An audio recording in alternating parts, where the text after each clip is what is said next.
ṣẹ́gun nípa Kristi. Wọ́n ṣẹ́gun nípa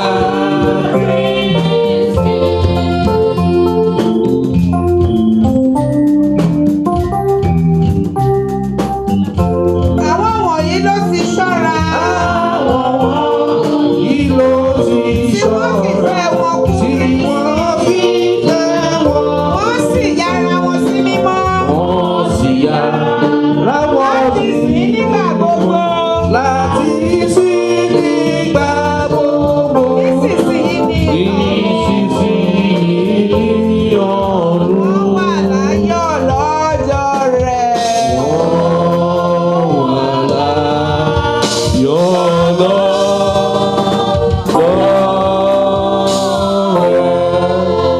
Àmín.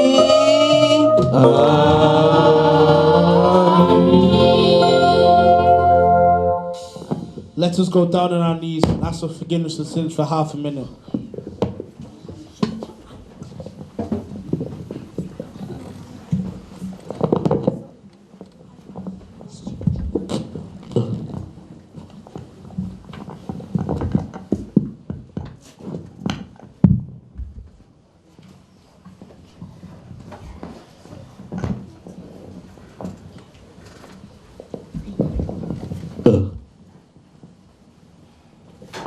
May the Lord hear our prayers. Psalm 51, repeat after me. Have mercy upon me, O God, Upon me, O God, according to thy loving kindness, according to thy loving kindness, according unto the multitude of thy tender mercies. according to the knowledge of thy kindness, Blot out my transgressions. blot out my transgressions, Wash me thoroughly from mine iniquity, wash me thoroughly from my iniquities, and cleanse me from my sin. and cleanse me from my sin. For I acknowledge my transgressions, For I acknowledge my transgressions, and my sin is ever before me. ever before me, Against thee, against thee. the only have I sinned, The only have I sinned, and done this evil in thy and sight, done this evil in thy so sight, thou mightst be justified thou mightst be justified. when thou speakest, When thou speakest, and be clear and declare, when thou judgest. when thou judgest. Behold, I Behold, was shapen in iniquity, I was shapen in iniquity, and the sin that my mother conceived and me. in sin did my mother conceive me. Behold, Behold, thou desirest truth in the inward part, thou desirest truth from the inward part, and in the hidden part and in the hidden part. thou shalt remember to know wisdom. Thou shalt make me to know wisdom. Wash me with the blood of Christ, Wash me with the blood of Christ, and I shall be clean. and I shall be clean. Wash me, Wash me, and I shall be whiter than and snow. I shall be whiter than snow. Make me to enjoy gladness. Make me to enjoy gladness. That the bones which thou hast broken may rejoice. The bones that I have broken Hide thy rejoice. face from my sin, Hide thy face from my sins, and blot out all mine iniquities. and blot out all my iniquities. Create in me a clean heart, O God, Create in me a clean heart, O God, and renew a right spirit within me. and renew a right spirit within me. Cast me not away from thy presence, Cast me not away from thy presence, and take not thy Holy Spirit from me. and take not thy Holy Spirit from me. Restore to me the joy of thy salvation, Restore unto me the joy of thy and salvation, uphold me with thy free spirit. and uphold me with thy free Then spirit. thou teach transgressors thy ways, Thou keep transgressions thy ways, and sinners shall be converted unto thee. and sinners shall be converted unto thee. Deliver me from blood guilt, O God, Deliver me from blood guiltiness, O God, thou God of my salvation, thou God of my and salvation. my tongue shall sing the Lord thy My righteousness. tongue shall sing the Lord of righteousness. O Lord, O Lord, open thou my lips, open thou my lips, and my mouth shall shew forth thy and praise. my mouth shall shew forth thy For praise. thou desirest not sacrifice, Thou desirest not sacrifice, else would I give it. else would I give Thou it. delightest not in burnt offering. Thou delightest not in burnt offering. Sacrifice to the God of a broken spirit, Sacrifice of God a broken spirit, broken and contrite heart. a broken and contrite heart. O God, O God, thou wilt not despise. thou not despise. Do good and thy put your toes. Do you good our good precious of Lord? Build down the world's salvation around us. Build our Lord of salvation around Then us. thou shalt be pleased And I shall be with pleased. sacrifices of The righteousness, sacrifice of with righteousness, thanksgiving and praise, with thanksgiving and praise, fasting and hallelujah, fasting and hallelujah, Hosanna Hosanna, and ear and hear upon thine altar. upon thy altar. Amen. Amen. Glory be to the Father, Holy, the Son, holy, and the Holy Ghost. as was in the beginning, is now, and ever shall be, world without end. Amen. Let us pray. In Jesus' name. Amen. In Jesus' name.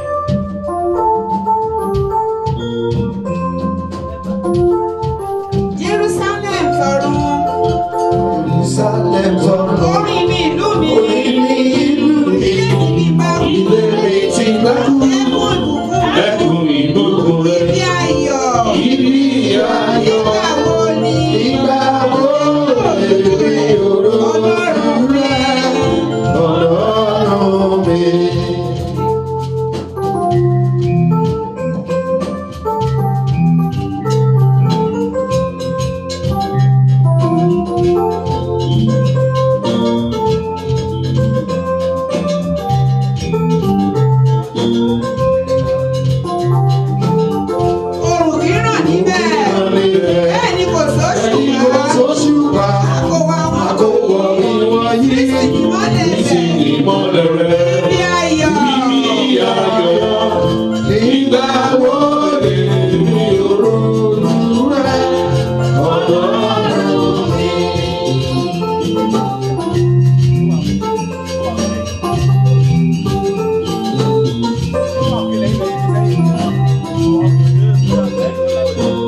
Chapter 4, 13 to 18.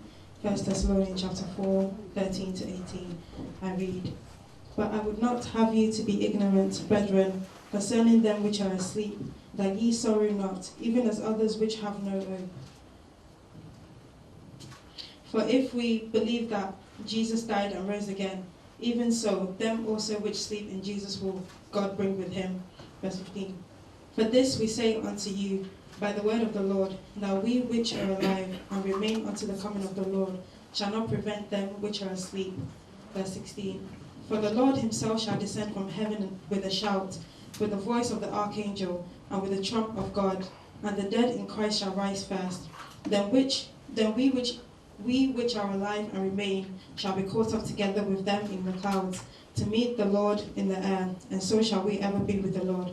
Verse 18, which is the last verse. "Wherefore comfort one another with these words." God bless the reading of today.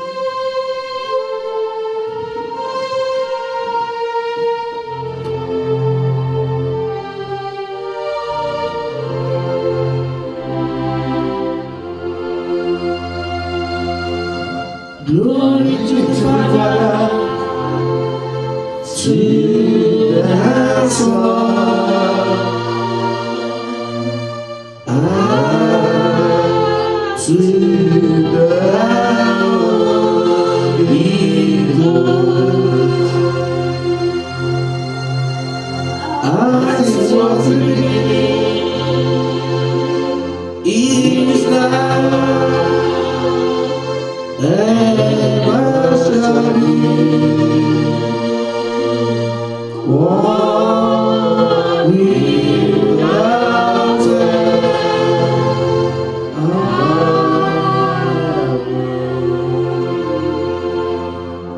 Let us continue the service by singing hymn 3, CNS 318.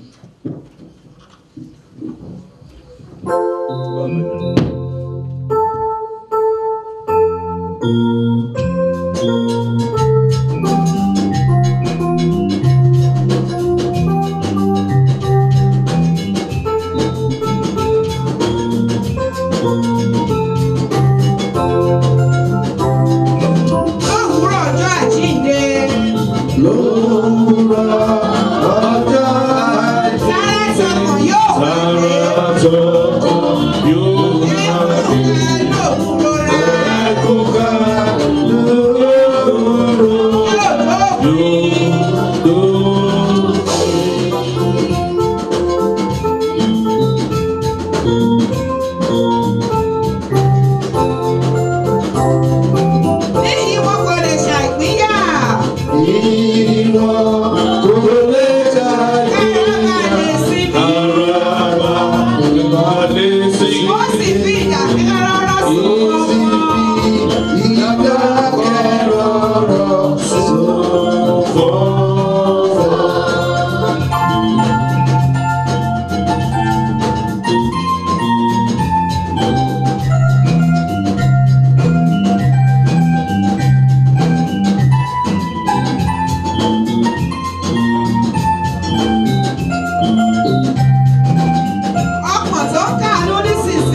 Let us be seated for the second Bible reading.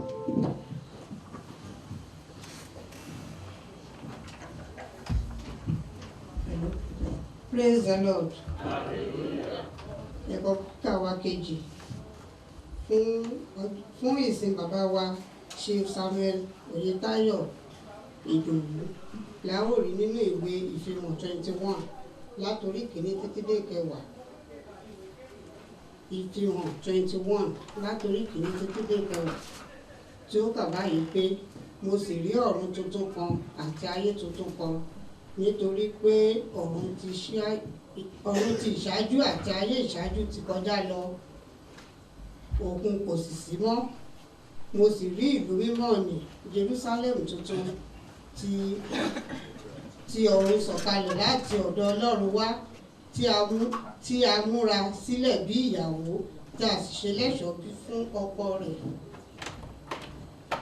Mo sì gbọ́ ohùn ńlá kan láti ọ̀run ìtẹ́ náà wá wípé kíyèsí àgọ́ Olúwa wà pẹ̀lú àwọn ènìyàn rẹ̀, òun ò sì máa bá wọn gbé, wọn ò sì máa jẹ́ ènìyàn rẹ̀, àti Ọlọ́run tìkára rẹ̀ yóò wà pẹ̀lú wọn, yóò sì jẹ́ Ọlọ́run wọn.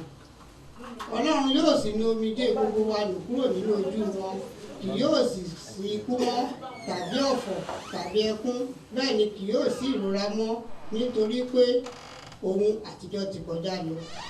Ẹni tí ó jókòó lórí ìtẹ́ ní sì wípé kíyèsí mo mọ ohun gbogbo di ọ̀tun.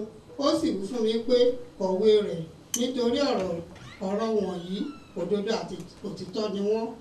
Ó sì wí fún mi pé ó parí.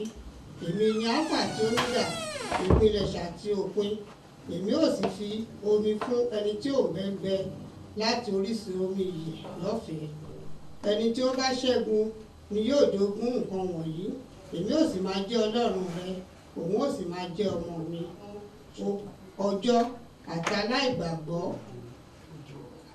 ṣùgbọ́n àwọn ojo àti aláìgbàgbọ́ àti ẹni ìríra àti apànìyàn àti agbèrè àti oṣó àti abọ̀rìṣà àti àwọn èké gbogbo ni yóò ní ipa tiwọn nínú adágún tí ń fi iná àti imí ọjọ́ jó, èyí tí í ṣe ikú ìkejì.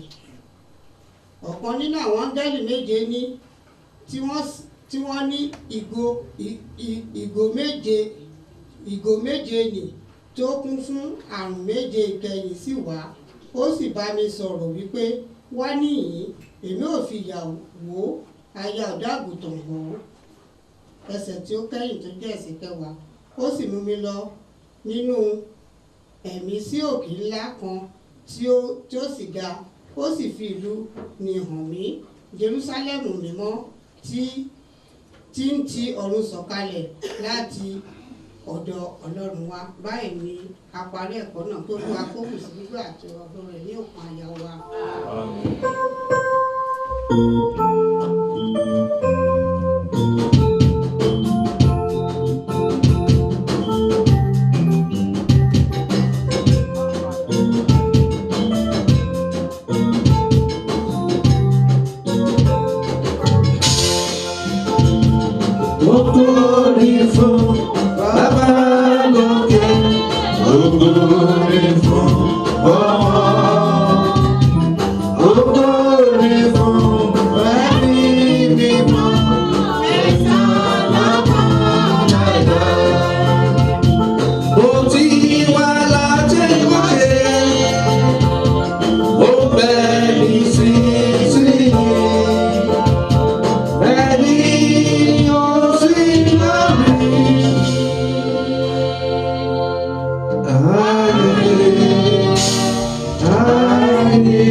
Nígbà tí gbogbo wa a ó dìde láti jẹ́wọ́ ìjẹ́wọ́ ìgbàgbọ́ wa láti máa wí báyìí pẹ̀lú pé mo gba Ọlọ́run Baba Olódùmarè gbọ́. Mo gba Ọlọ́run Baba Olódùmarè gbọ́.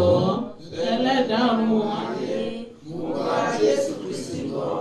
Ọmọ rẹ̀ nìkan ṣe Olúwa wa. Ẹni tí a fẹ̀ ní lóyún. Ẹni tí a bí ní Màríà Mùdíá. Ẹni tó jìyà lọ́wọ́ Pọ́ntù Pílátù. Ẹni tí a kàn mọ́ àgbélébùú. Ẹni tó kú tí a sì sìn. Ó sọ̀kalẹ̀ lórí òkú. Ní ọjọ́ kẹta, ó jíǹde kúrò ní òkú. Ó rè òkè ọ̀run. Ó sì jókòó lọ́wọ́ fún Olódùmarè. Níbẹ̀ láti ṣe ìdájọ́ náà wò. Mo gba ẹ̀mí mímọ́ gbọ́. Ìjọ mímọ́ ènìyàn Ọlọ́run. Ìdàpọ̀ àwọn ènìyàn mímọ́. Ìdáríjì ẹ̀ṣẹ̀. Àjíǹde ara ní ìsàkú. Àti ìyè tí kò ní pẹ̀kun. Àmín. Kí Olúwa kí ó pẹ̀lú yín. Yóò sì wà pẹ̀lú ẹ̀mí rẹ̀. Ẹ jẹ́ kí a gba àdúrà.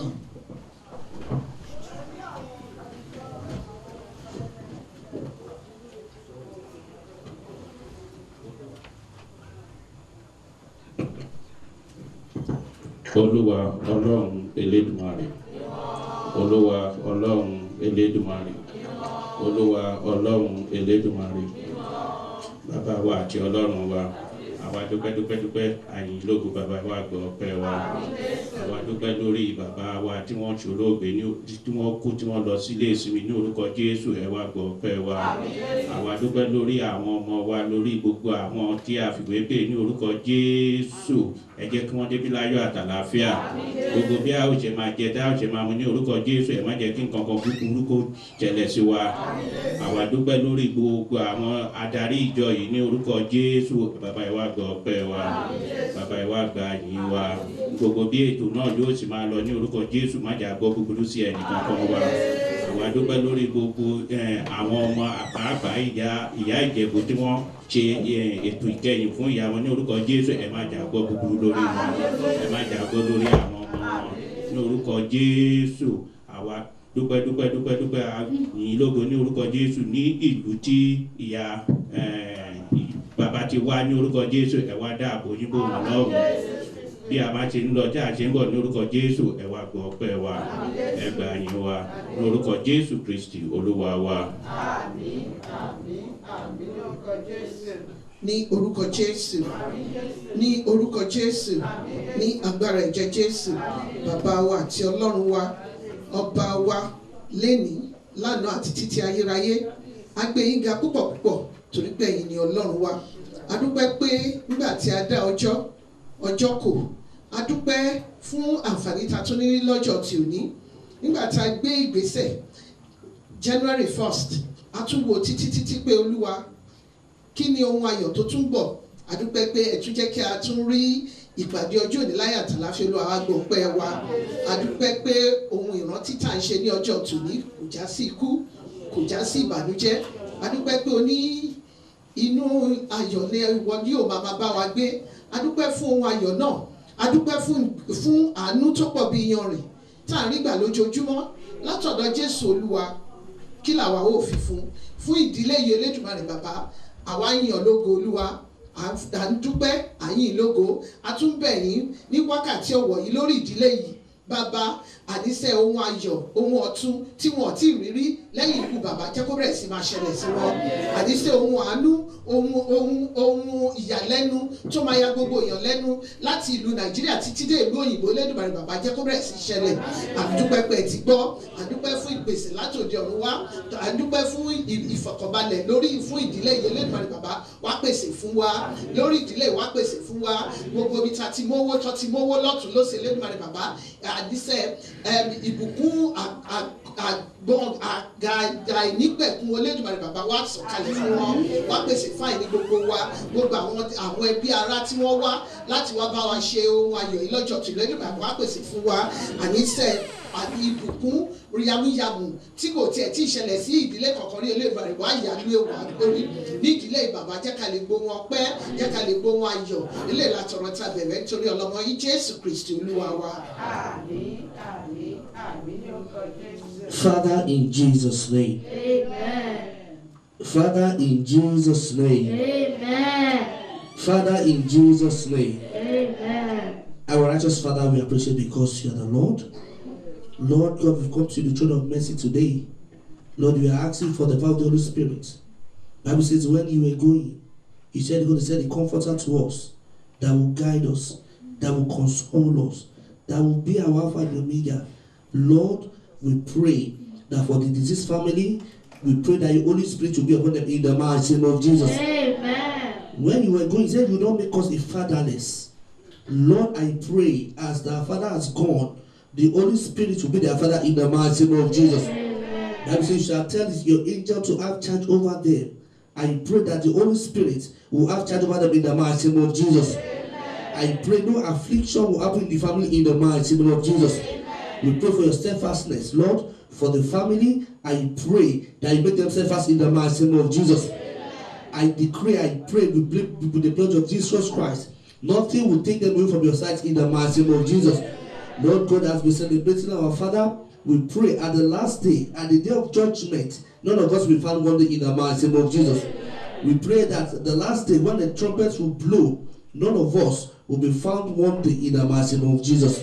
Thank you, Jesus. In Jesus' wonderful name I pray. Olúwa Ọlọ́run àṣẹ ìwọ lọba tí ń fi àṣẹ sọ̀rọ̀ párá tí a bá ṣáàgì lẹ́gbẹ́ ló ń ṣòmìjé jáde nítorí tí àwọn ọmọ rẹ wọ́n mọ̀ pé ó tọ́ ó yẹ láti ṣe ayẹyẹ yìí Ọlọ́run ẹ̀rí Olúwa ràn wọ́n lọ́wọ́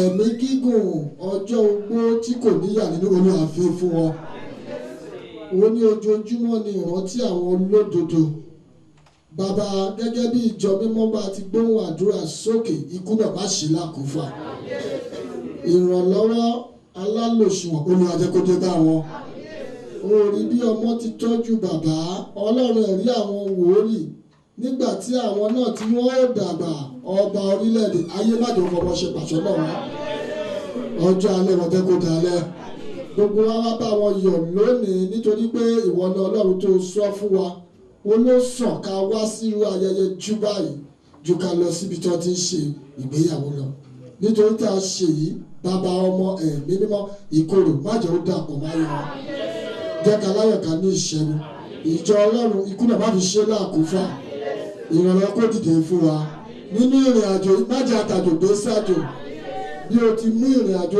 Abraham Isaac àti Jacob bó ti ṣe ní rere bàbá ọmọ ẹ̀mí mímọ́ ìrìn àjò Olúwa ṣe ní rere ká láyọ̀ ká lè báyìí eléyìí la fi ìgbàgbọ́ bẹ̀ ìjọba Jésù Kristi Olúwa àti alágbàwí wa.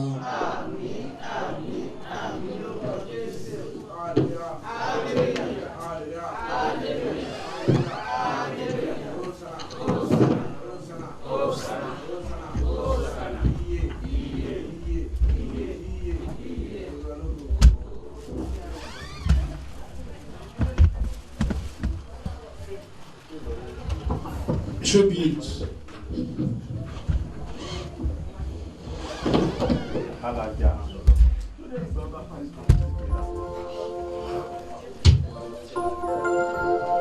O ṣeun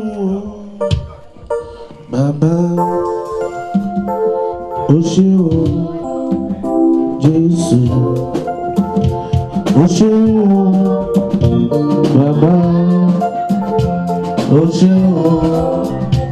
Jésù, kí ni bá mi sọ lórí rẹ̀ bí ó ti mọ̀ tó láyé mi ẹgbẹ̀rún ọ̀tọ̀ fún ìrẹ́ ó ṣe bàbá ẹ ṣeun o bàbá ẹ ṣeun Jésù ẹ ṣeun ẹ ṣeun.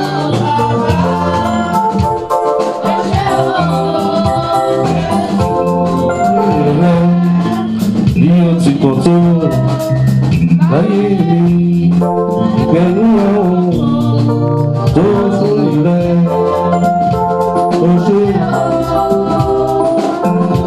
Ọpẹ́ ló yẹ lẹ́dùnmáre àkìrìjẹ. Ọba tó dá wa tí ò gbowó. Ọba tó dá wa tí ò gbowó yẹ lẹ́dùnmáre ọba mímọ́. Fún ìgbé ayé tí bàbá wa gbé láṣọ pé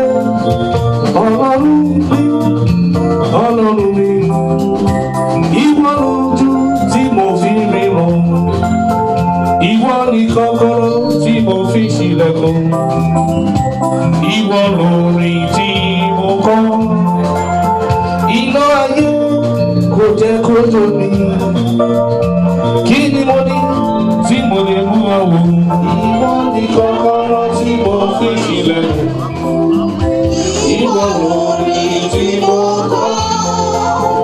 Iná ayé kò jẹ́ kó jó mi, kí ni mo ní tí mo lè mú ọ? Owó lẹ́kọ̀ọ́ ìjọ bàbá Ọlọ́run mi. Kò ní kí bíìtì yẹn kó máa lọ ní díẹ̀díẹ̀. We are on the item number 10. That is tributes. Ẹni àkọ́kọ́ tí ó máa kọ́kọ́ wá ṣe náà ni ọmọ bàbá òun ni aládùúrà Oyèkọ́sọ́lá àlè.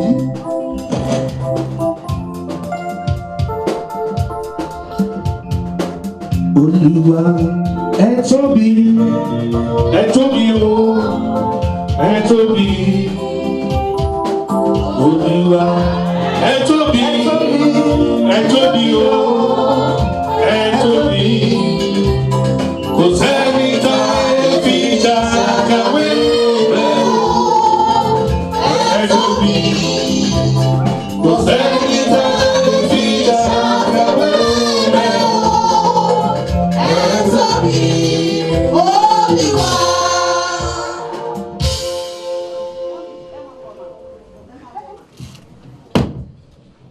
Thank you, everyone. I'm doing 2 tribute in one because I'm reading mine and my big uncle's over there. So I'll read my uncle's first.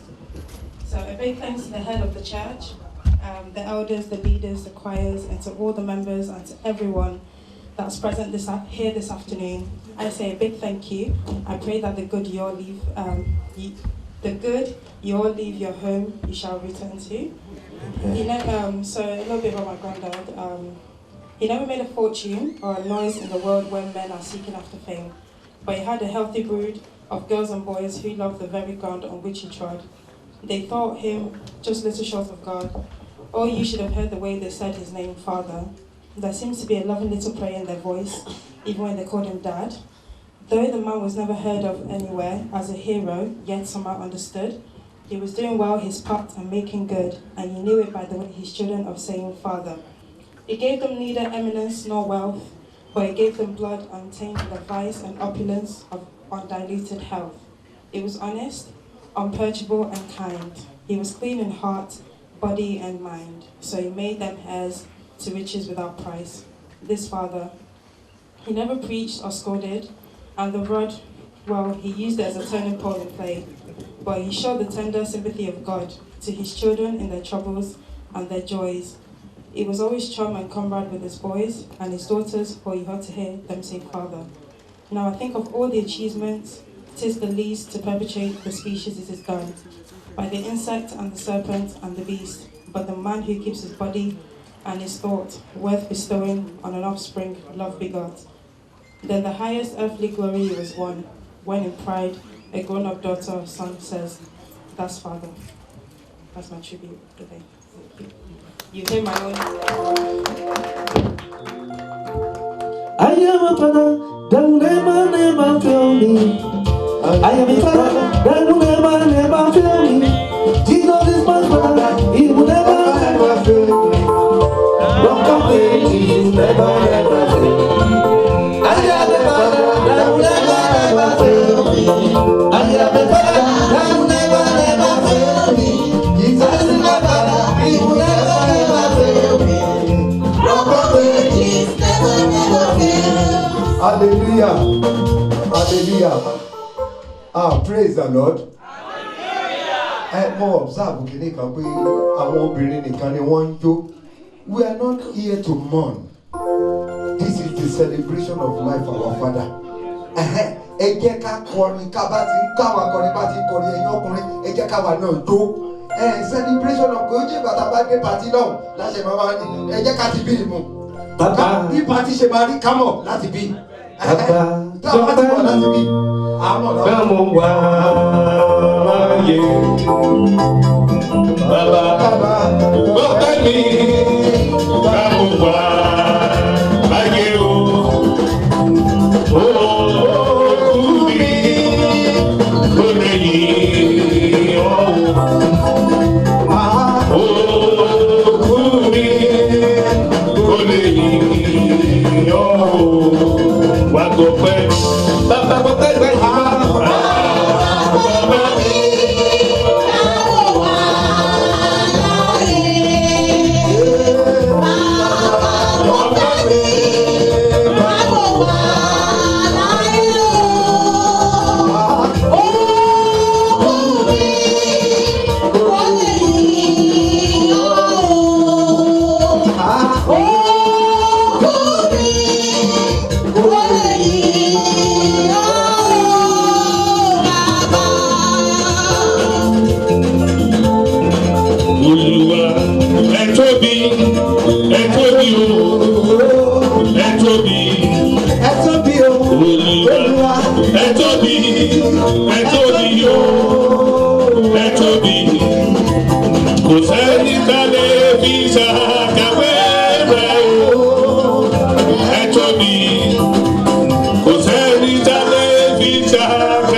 Nígbà tí mo máa pe màmá wa yìí, Reverend ni wọ́n, àwọn ni wọ́n máa wá ṣe tribute fún bàbá wa.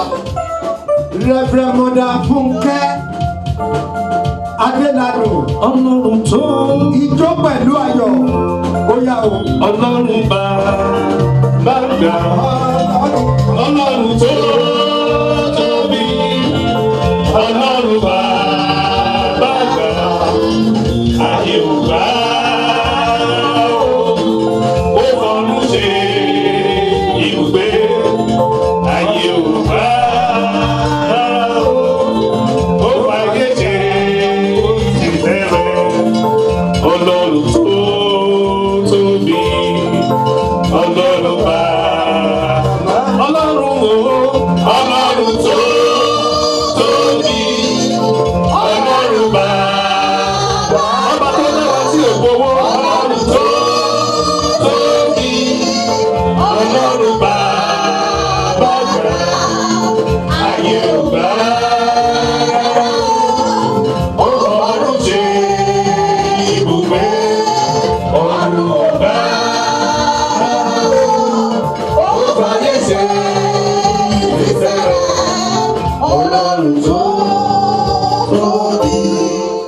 Ọlọ́run bàbá gbà.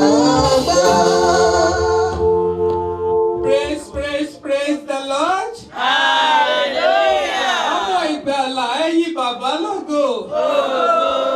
Ọmọ onílé ayọ̀ ẹ̀yin bàbá lógo. Mo dúpẹ́ lọ́wọ́ Ọlọ́run ọba tó ní ọjọ́ tó sì jẹ́ kí ọjọ́ ní kókó. Mo dúpẹ́ púpọ̀. Ètò tún lọ bẹ́ẹ̀. Mo dúpẹ́ lọ́wọ́ bàbá mi nínú Olúwa. Olùdásílẹ̀ inú ìjọ tá a wà yìí. Mo dúpẹ́ bàbá. Ẹ kú iṣẹ́ bàbá. Ẹ ó ṣe é débi èrè. Alámòójútó ìjọ. Mo dúpẹ́ púpọ̀ lọ́wọ́ yín fún orí ọ̀fẹ́ tẹ́bí fún mi. Gbogbo ẹ̀yin wòlíì, ẹ̀yin ìyá nínú Kristi, mo dúpẹ́.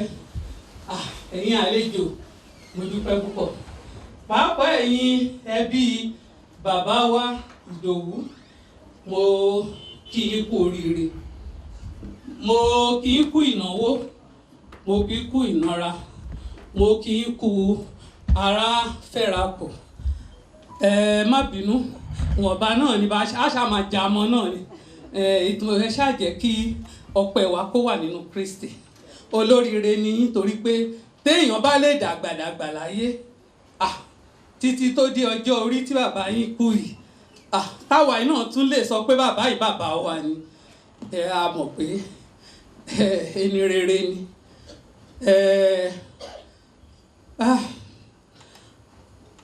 Màmá mo kí yín o, ẹ kú ọ̀rọ̀ èèyàn. Agbára Ọlọ́run ẹ tún padà ríra ní ìtẹ̀ bàbá ńlá. Olúwa Máyọ̀wá, Olúwa Bùsọ́lá, ọmọ bàbá Àlì, ọmọ bàbá Ìdòwú, àbábọ́ba Jírò, mo kí ẹ kú aráfẹ́rakù. Ẹni tó ń wò gẹ́gẹ́ bí ọkọ, tó gẹ́gẹ́ bí ọ̀rẹ́, tó gẹ́gẹ́ bí bàbá olùdámọ̀ràn. Ó fi ẹ́ sílẹ̀ ṣùgbọ́n Ọlọ́run ò fi ẹ́ sílẹ̀. Ẹ jọ̀wọ́ ẹ̀yin ènìyàn mi. Máa sọ fáwọn ènìyàn tí wọ́n bá pè mí síbi òkú mo máa ń lọ. Mo láìkí kí wọ́n máa lọ jẹ òbí ìnáwó tó ti ń ṣe òkú torí mo mọ̀ pé ìgbẹ̀yìn mi ó náà dára ni ó tiẹ̀ ti dára. Ìkejì tó tún ṣe bẹ́ẹ̀ ni pé ṣe ń pé mẹ́ta ni wá ìwà ayé wa. Ní ọjọ́ tí a bí wa a ò mọ aṣọ tó wọ̀ fún wa, a mọ ẹni tó wẹ̀ wá, a mọ omi tá a mú, a mọ ẹni tó kọ́kọ́ gbé wa. Ẹlòmíì ò lóun ṣọjọ́ òbí, ó tẹ̀ pé fake ọjọ́ òbí ló pọ̀ jù ń gbòòrò. Ọjọ́ òbí ọjọ́ lásán ni èmi ò kà sí. Ṣùgbọ́n tó bá ń ṣe ìgbéyàwó fún ọmọ tàbí ìwọ gan lọ sílé ọkọ, ọjọ́ ayọ̀ gidi ni tó ní àpẹẹrẹ gidi nínú ayé ènìyàn. Òun ni nǹkan àkọ́kọ́ téèyàn kọ́kọ́ ṣe. Lẹ́yìn náà ló máa lo bímọ oṣù kó mọ. Níjọ́ tó bá kú ọ̀rẹ́ mi, ò ní mọ ohun tó tún ṣẹlẹ̀ lẹ́yìn ẹ o. Ṣùgbọ́n ẹ jẹ́ ká máa ṣe dáradára. Ọ̀pọ̀lọpọ̀ ni a bí lónìí tí àwọn tó bí wọ́n rí ayé wá, tí wọ́n rí ayé lò, ṣùgbọ́n táwọn ò rí ayé lò. Bí ò ṣe kéèyàn rí ayé lò lówùúrọ̀, ní ọ̀sán àti ní alẹ́. Bàbá mi yìí nínú Olúwa, wọ́n rí ayé wá, wọ́n rẹ́ni bí wọn. Wọ́n sì rí ayé lò lówùúrọ̀, wọ́n rí lò lọ́sàn, wọ́n sì rí lò lọ́jọ́ alẹ́. Àwọn kó bàbá yìí sọ pé ńgbà tó kù díẹ̀ kóun lọ, ó sọ pé ó lọ ń ṣe nǹkan míì tí ò yẹ kó bọ́ kó da kó ká bá lọ́wọ́ ẹ̀. Bàbá yìí sin Ọlọ́run dìgbà tí ẹ̀mí bọ́ lọ́wọ́ ẹ̀ ni. Ẹ bi mí pé báwo ni mo ṣe mọ̀. Gbogbo ọ̀rọ̀ tóun àtọmọ ẹ̀ máa ń sọ kò sí èyí tí ò sí lọ́wọ́ mi. Ọmọ ẹ̀ jẹ́ ọ̀kan nínú àwọn tí kí ni ọjọ́ orí mi, ọmọ kékeré gbáà ni mí. Ṣùgbọ́n ọmọ ẹ̀ jẹ́ ọ̀kan nínú àwọn tó pọ́n iṣẹ́ ìránṣẹ́ mi lé, tó sì jẹ́ wípé mo jẹ́ okùn ìdí rẹ̀. Tó bá ṣe àṣemáṣe tí mo bá gbọ́ tàbí tó bá fúnra ẹ̀ gan yóò fẹ́ máa nu ẹ̀ máa kà á ni. Tó bá sọ fún mi tí n bá ní Bùsọ́lá n tó ṣe yẹn ò dáa, ó máa ní àyà mo ti gbọ́. Kò wò mí pé mo kéré, ó pọ́n mi lé, ó ń wò mí gẹ́gẹ́ bí ìyá. Mi ò sì dójú tí òun ó sì fìgbà kan dójú tì mí. Mo mọ bàbá yìí, mo rí wọn bí ẹ̀mí lókan.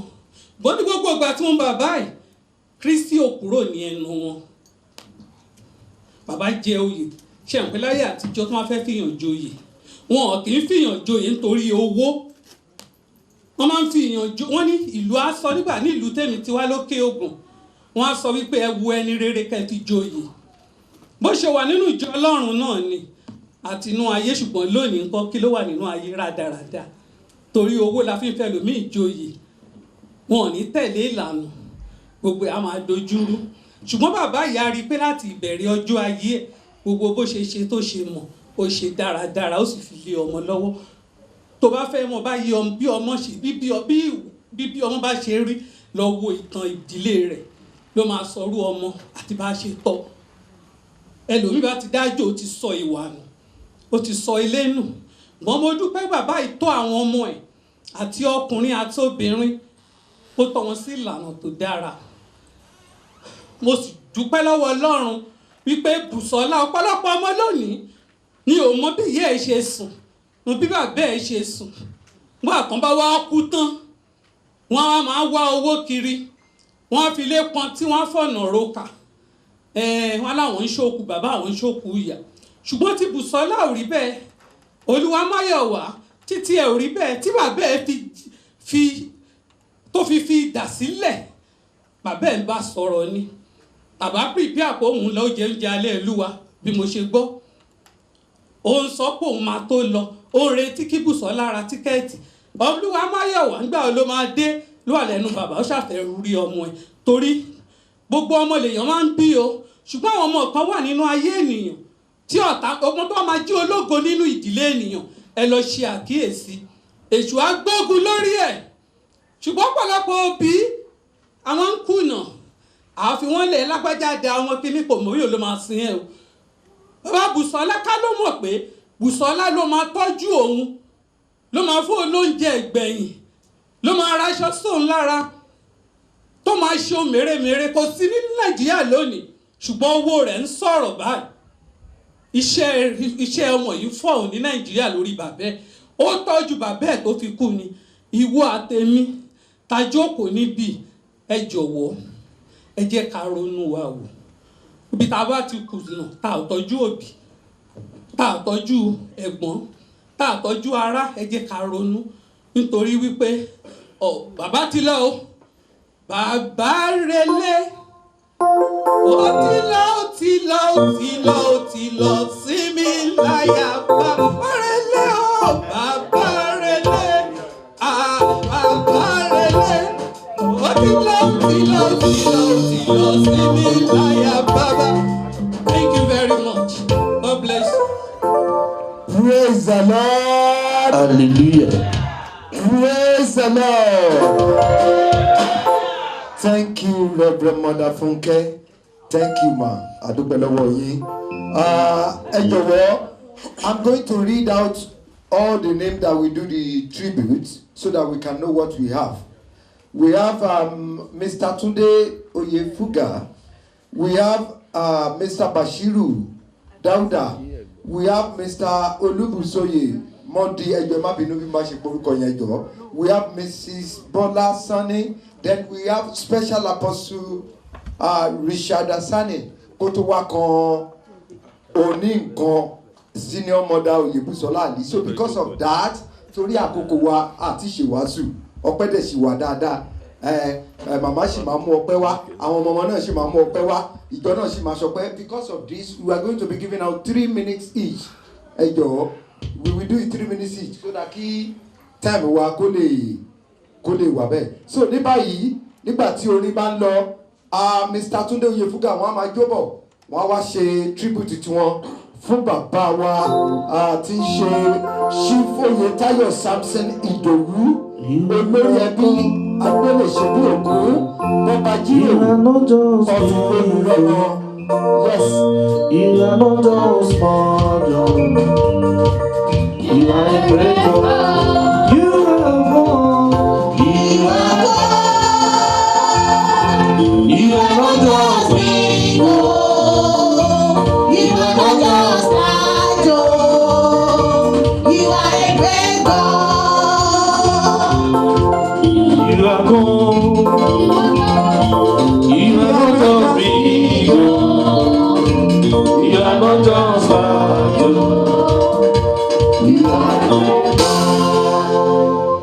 Praise the Lord. Hallelujah. Praise the Lord. Hallelujah.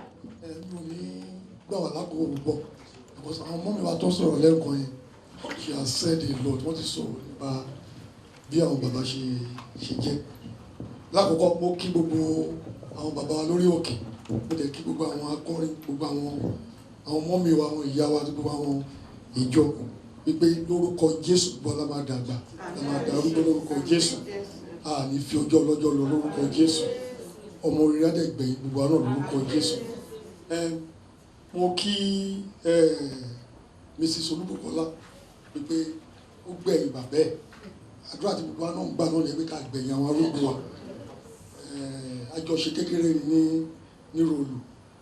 A very tough lady, very very tough lady. Bàbá tó wà kékeré. Ìtumọ̀ lọ́kọ́ nìyẹn. Àwọn bàbá wa, bàbá jẹ́ onínúure tí wọ́n tó ń gbàgbà wọn kékeré. Tí a bá lọ ya fọ́tò lọ́dọ̀ wa máa ń gbọ́ bàbá fọ́tò. Bàbá ní fọ́tò tí a bá lọ ya fọ́tò lọ́dọ̀ wọn ń gbowó lọ́wọ́ wa. Wọ́n kàn máa ń sọ fún wa pé ká fojú sẹ́kọ̀ọ́ wa, ká rí pé àkàwé wa o, ká rí pé àfojú sẹ́kọ̀ọ́ wọn ò tẹ̀ gba no for no sense rárá tó. He's a man of discipline. Ọlọ́run bá wa tẹ̀wọ̀n sí afẹ́fẹ́ rere. Lórúkọ Jésù ilé àtọ̀nà tó fi sílẹ̀ Ọlọ́run á di òun lórúkọ Jésù. Bẹ́ẹ̀ mo yẹ sọ màmá ti sọ many things pa bàbá kò yẹ kí tó repeat. Bẹ́ẹ̀ mo kàn tó fẹ́ gba Sọlá nínú wípé bàbá ti lọ lórúkọ Jésù wọn náà dàgbà lórúkọ Jésù. Lórúkọ Jésù wàá dàgbà. Gbogbo àwọn nǹkan tí bàbá ò lè ṣe wàá ṣe jù bẹ́ẹ̀ lọ. Ọmọ rẹ̀ ládẹ́gbẹ̀yẹ lórúkọ Jésù. Ṣe ń wo yẹn ṣe very nice. Nígbà tí mo rántí ìgbà tí ìyàwó mi ń ṣe tó ń ṣọjọ́ òbí ó ṣe gudugudu méje ó ṣe àmẹ́fà Ọlọ́run adé dúró tiẹ̀ lágbára Ọlọ́run lágbára Jésù wá débi gíga gbogbo nǹkan tó ń fẹ́ yẹn kan lórúkọ Jésù Ọlọ́run á ṣe fún kí wọ́n lẹ́ẹ̀kan sí pé ẹ ṣeun gbogbo aláma dàgbà tá máa dàgbà. Yeah, my Jesus.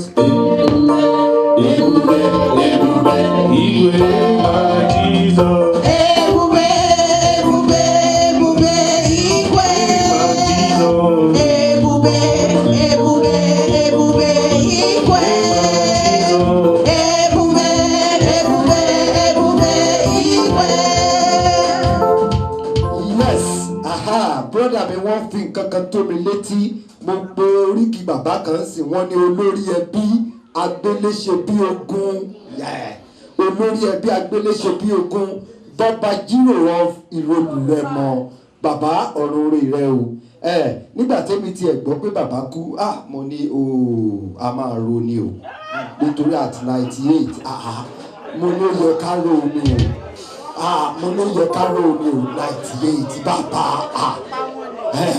ṣùgbọ́n kọ́nọ̀mù kó bá wa tẹ́ bàbá sáfẹ́fẹ́ rere yes nígbà tí àwọn akọrin bá fún wa lórí màá máa pe Mr. Bashiru Dáúdà kí àwọn náà wá sọ ní ìṣẹ́jú mẹ́ta. Látọjọ́ tí mo ti rìn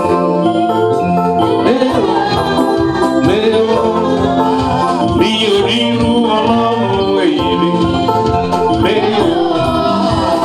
ọba tó dá bàbá 98 látọjọ́ tí mo ti rìn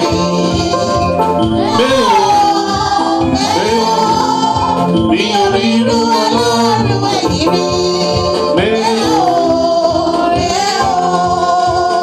Baba, tó baba, ẹ̀yin ni baba, tójú baba lọ, ẹ̀yin ni baba, tó baba, òun ni baba, tójú baba lọ.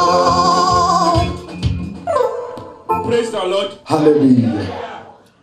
Praise the Lord again. Hallelujah. Let's make it better. Praise the Lord again. Praise the Lord. Hallelujah. Thank you.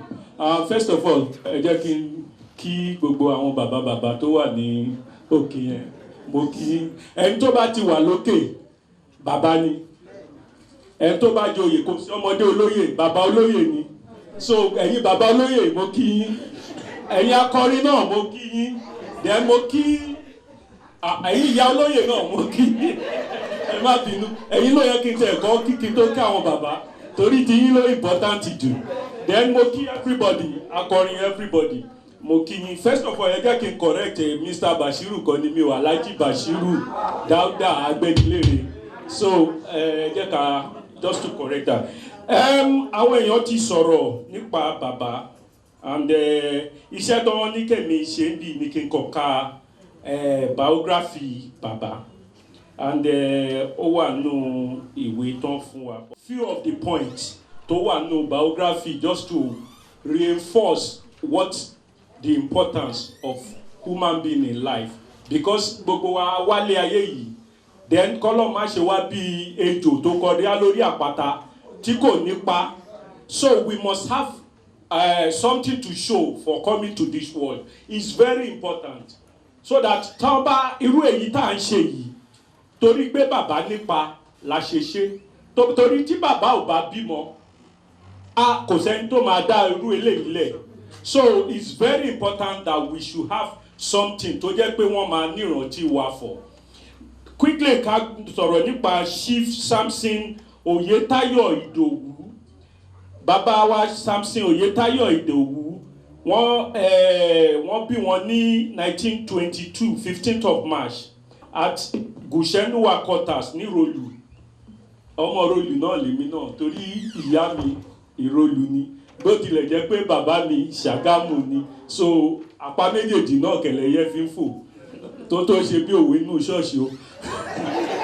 So then to move on, bàbá wọn jẹ́ wọ́n nà bàbá wọn as Ẹ̀gìrì Bàbá Láyẹmí, Ẹ̀gìrì Bàbá Láyẹmí, Ẹ̀gìrì Bàbá Láyẹmí. So ìyá wọn náà jẹ́ Seliat Okuyebo Idowu ní Awode. He attended the Quranic school in Irolu. Then Wesley school, wọ́n ṣe lọ sí ti Muslim náà lọ sí ti Christian, so méjèèjì náà ni wọ́n ṣe. Then he had a teaching experience. He was engaged by Reverend William Frederick Mellor at Wesley School, Ilishon, Remo, from 1942, where he was the class teacher of some notable people. Ẹ má jẹ́ kí n ṣe bẹ̀rẹ̀ sí ní dárúkọ gbogbo àwọn tí ó wà notable. They are all noted in the biography. He resigned his appointment at the end of December 1944. On the 18th of January 1945, he joined the Olaolu brothers of Kaduna as an apprentice photographer and graduated as a qualified photographer on the 14th of February 1949. His working experience: he worked as a photographer with the late Chief Abiodun Ogunmekon, who was the managing director of Akeson Photo House from 1950 to 1953, when he then established his own photographic outfit called Agon Photos. Ìyẹn ni gbogbo àwọn èèyàn fi mọ̀ wọ́n títí wọ́n fi papòdà. He started working with the Nigerian, being a photographer. He started working with the Nigerian photographers at Nigerian Broadcasting Corporation, now called Federal Radio Corporation of Nigeria, on the 6th of February 1969, where he retired on the 8th of January 1985. Then he started working with my uncle Jim Oil Company at Ilara from 1988 till October 2005. I think that was when Uncle Jim Oil passed on. Yeah. Yes. Let me skip some. Then his chieftaincy title is very important. Ẹgbẹ́ wọn ní Rolu, ẹgbẹ́ ọmọ nífẹ̀ẹ́, wọ́n fi wọ́n jẹ́ jagun ẹgbẹ́ of the group at December 1991.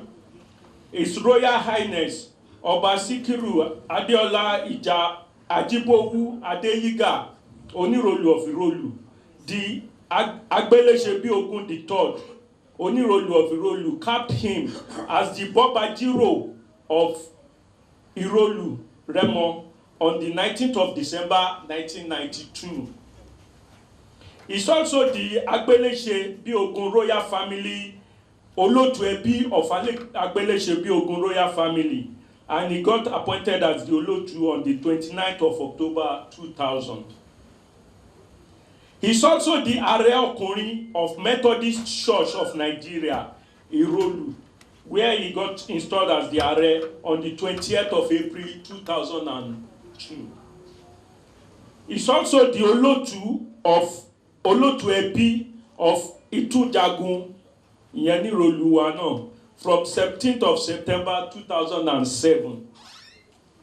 He has church-related activities because as Baba Ijo, Chief Samson Oyetayo Idowu was baptized in 1934 by the late Reverend I.O. Oluwole and became a full member of Methodist Church Nigeria, Elisha, on the 21st of November 1943.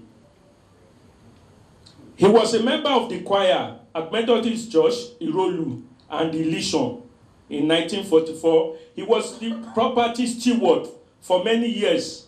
He also served as a member of the Boys Brigade from 1935. He was also a member of the Church Council, a treasurer of the Men's Fellowship of Methodist Church of Nigeria, Irolu Remo, as well as the Asian Men's Fellowship Pro 2. Our father was married with children, grandchildren, and great-grandchildren. In appreciation for his tremendous contribution to the Men's Fellowship, both at the local church and diocese of Remo level, he was honored as the eminent Grand Fellow of the church. Glory be to the Lord. Thank you so much. Nishoki, life is biography Baba wa niyen. Praise the Lord.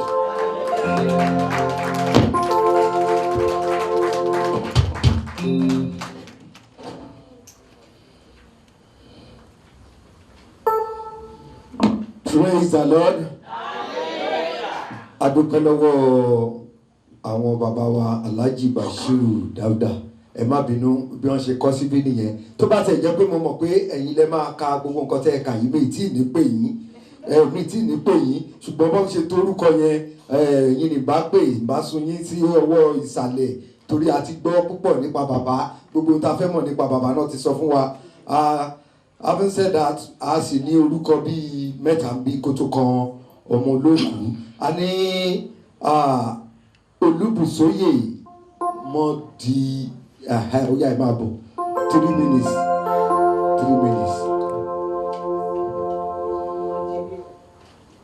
Praise the Lord.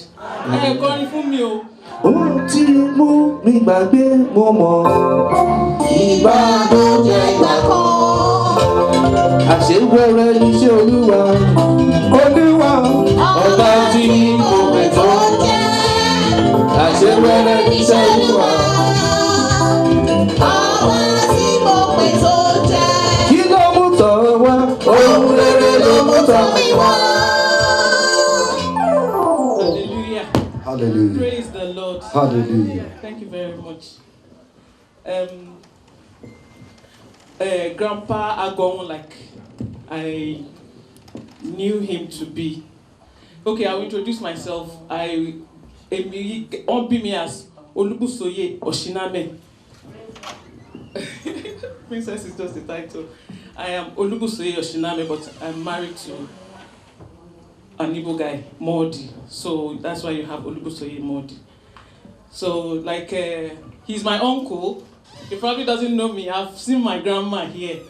And it's I'm sorry I'm digressing. It's very sad that sometimes, I don't think it was mommy that was saying it, that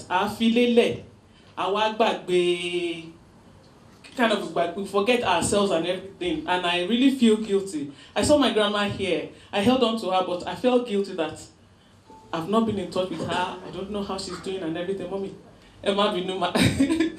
And my uncles, We will see each other later. May the Lord bless us and keep us in Jesus' name. Like what you say, something about Grandpa Agon. Èmi ò really mọ̀ wọ́n much because Èkó làwa wà. But once in a while, tá bá lọ sí Lára, one thing that I know about him is that he likes to read a lot. My uncles and grandma can attest to it. That me man, tó bá ní your order, newspaper, gato nínú ilé. Grandpa Agon does not mind to read a newspaper of last year. He just wants to keep himself informed. You know, he has his transistor radio, news, you know, he's just somebody that he loves education. That's one thing I realized about him. And another thing, woman,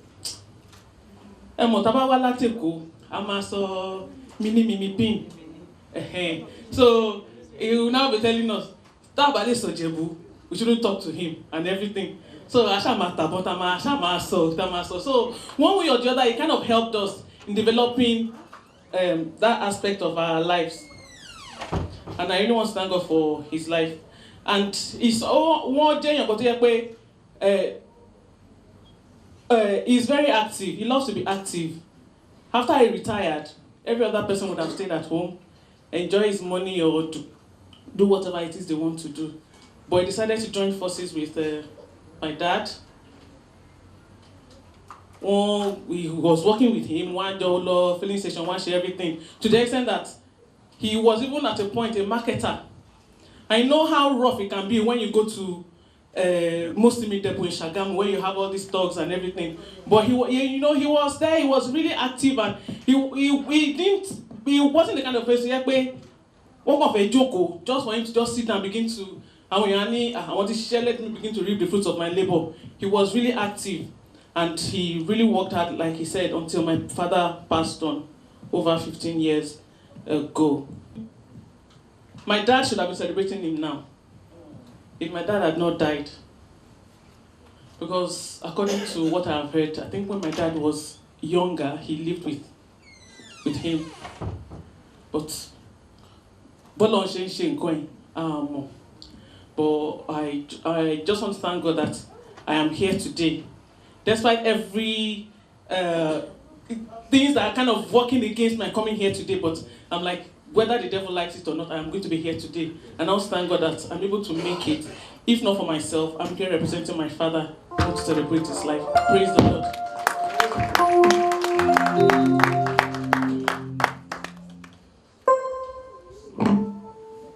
Thank you very much. We will now call the next person, Mrs. Bola Sani.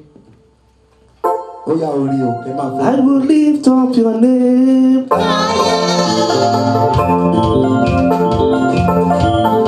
will lift up your name. Oh, Jehovah, Alpha and Omega. I will lift up your name. Oh, Jehovah, Alpha and Omega. I will lift up your name.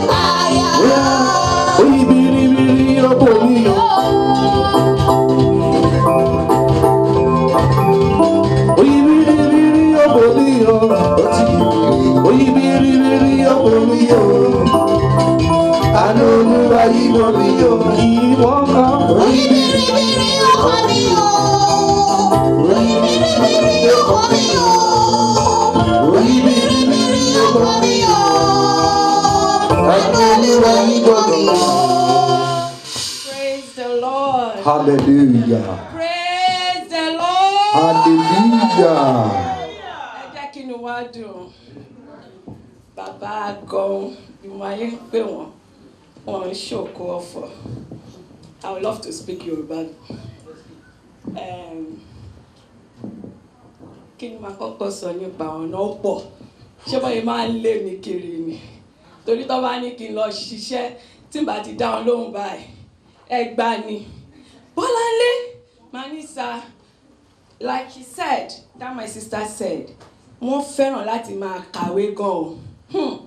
Láti kówé yẹn lẹ́bàá máa wò pé wọ́n máa tó pé yẹn sí. Bọ́láńlé, ó yá, wá ka ilé fún mi.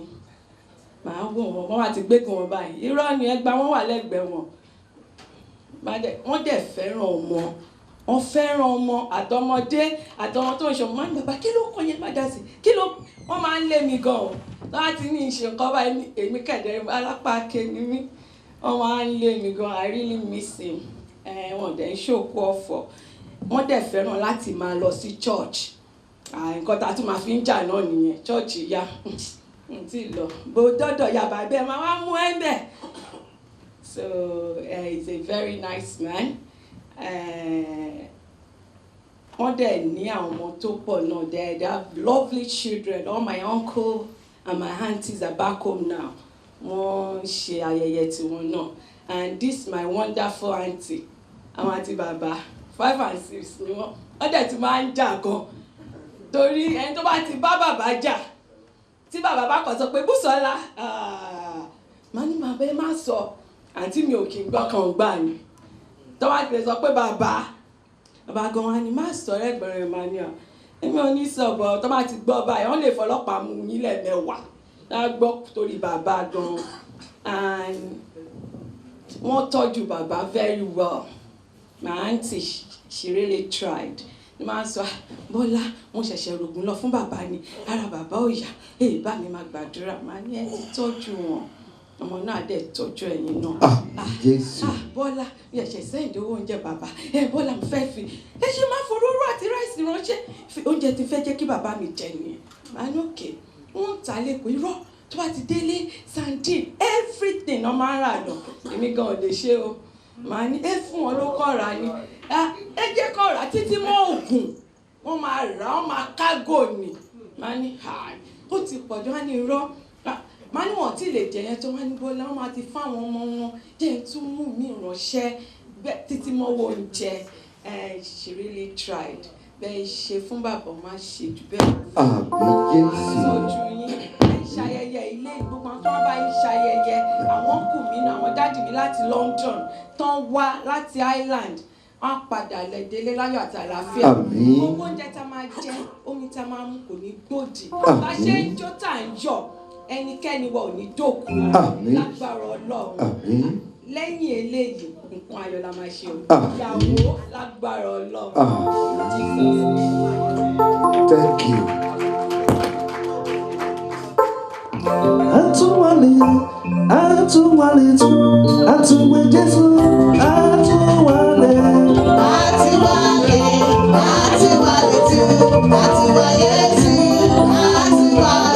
Ó yá yé Olúwa yé Olúwa. Nítorí èyí kù sọ làwọn kan pé òun lè fi rọra gíjù. Omi lọ́tà ayé mi bàbá wo. Yé Olúwa omi kò rọra gíjù. Omi lọ́tà ayé mi. Omi lọ sí ibi gíga tó ga jù láyé. Omi lọ sí ibi gíga. Olúwa jọ̀wọ́ wá gbé mi sókè. Iṣẹ́ òwúrọ̀ mi àti iṣẹ́ ọ̀sán mi jẹ́ kó tó mi ṣayé títí dọjọ́ ikú mi ní owó ẹ̀. Thank you. Ẹ má wọrí a sì máa kọrin fún bàbá orin yẹn la máa fi ró bàbá sódà tí bàbá máa rí bó ṣe ń ṣẹ̀yẹ fún mi nítorí wọ́n ti lákọrin ní bàbá èmi gan sì máa kọrin fún bàbá a máa kọrin fún bàbá dáadáa tẹ́ ẹ máa rìkọ́ọ̀dù ẹ̀ nísìnyìí àti bá ti pé àwọn alàgbà mi yìí kí ọmọ náà kù kọ́ máa múra lẹ̀ àwọn náà ni wọ́n máa bá wa ká ẹsẹ̀ tribute but now I'll be calling our father Special Apostle Richard Asani kí àwọn náà wá. Praise the Lord.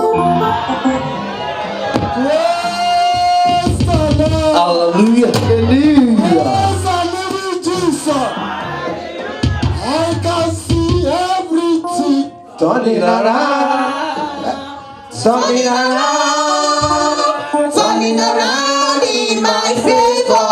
I can see everything turning around, turning around Oh, can you see everything turning around? He's turning around. He's turning around in my favor. Àmín. Sẹ́rí inú mi dùn lẹ́nu nítorí pé ọ̀nà mẹ́ta ni. Ọ̀nà kínní lórí àǹtí mi tó wá sọ̀rọ̀ yìí. Ọmọ bàbá Jimmy Ọ̀làbí. Mo ti fẹ́ rí líǹkì yẹn láti ọjọ́ tó pẹ́. Sẹ́rí bàbá tí a sọ̀rọ̀ rẹ̀ lónìí. Ó mú sọ pé I can see everything turning around. Mo gbàdúrà wípé ipò gbogbo wa Ọlọ́run á jẹ́ kó yí padà sí rere. Ṣẹ́rí bàbá yìí mi ò rí wọn ṣùgbọ́n mo gbọ́ nípa tiwọn. Àǹtí mi, àǹtí Bọ́lá Bello, ẹ mọ̀ pé photographer ni wọ́n, la bí wọn. Ṣùgbọ́n nípa ti àǹtí mi yẹn mo gbọ́ ti bàbá yìí. Ṣùgbọ́n kí ni mo fẹ́ fàyọ? Ṣẹ́rí, there are two different things tí mo fẹ́ ká wò. Bàbá yìí has got history, at the same time he has got legacy. There is difference between having an history and leaving a legacy. What you do is your history. What you leave behind is your legacy. He has left a legacy. Ṣẹ́rí nígbà tí mo ń ka tribute àwọn mẹ́rin náà tó ní bàbá kọ́ mẹ́ta nù wọn bàbá ìjọ ni wọ́n. Bí mo ṣe ń sọ̀rọ̀ yìí ẹnìkan nù wọn ó ti kú ìyá ìjọ ni kó tó kú. Gbogbo àwọn mẹ́rẹ̀ẹ̀rin yẹn ọmọ ìlú mi ọmọ Ìlíṣọ̀dé mi o Ìlíṣọ̀rẹ́ mọ. He laid a legacy. Kéèyàn kọ́yàn hello kéèyàn tó kọ́ kó dẹ̀ di òpó múlẹ́rọ́ nílé Ọlọ́run. That shows they have been able to tap an anointing from him for them to be independent. Mo gbàdúrà lónìí anointing tó máa sọ wá di òmìnira ọ̀run á fi yí wa ká. Lẹ́ẹ̀kejì mo sọ pé mo ti ń gbọ́rọ̀ bàbá Jimmy or your dad. I was close to him before he died. Mo sọ fún bàbá wa mẹ́rin lẹ́kan.